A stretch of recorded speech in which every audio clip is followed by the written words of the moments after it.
One of the local soldiers was a father who had a passion for flying. Amy Hawley has the story of Brian Nichols. She's live from the Army Reserve Center in New Century. Well, you can see back behind me, the yellow ribbons are already up, remembering all 4 soldiers who died, 3 of them from this Chinook Aviation Company in Gardner in New Century, Kansas. All call the soldiers out here in the reserves citizen soldiers who can be called up at any time.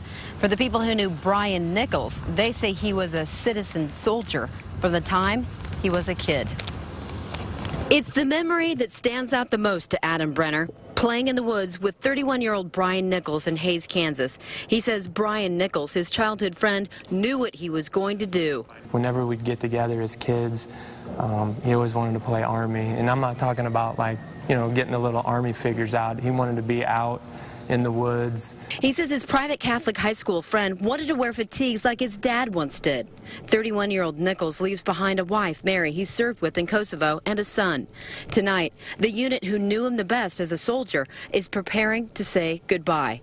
He was considered one of our rising stars. He was one of the younger guys, but of his group, he was the ones we were looking at for pilot in command. The Army Lieutenant Colonel says their rising star was at the helm of the Chinook helicopter when it was shot down west of Kabul. He says Nichols was doing what he loved to do. I mean, it hits home. I mean, it shows that we have good homegrown Kansas boys that are willing to fight for this country, which means a lot. Me growing up in Kansas. Nichols and the others may be gone, but soldiers say the impact of their service will live forever.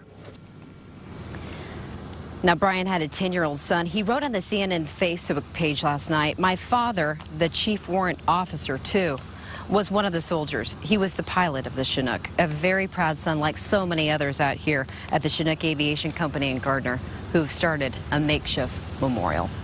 In Gardner, Amy Hawley, NBC Action News.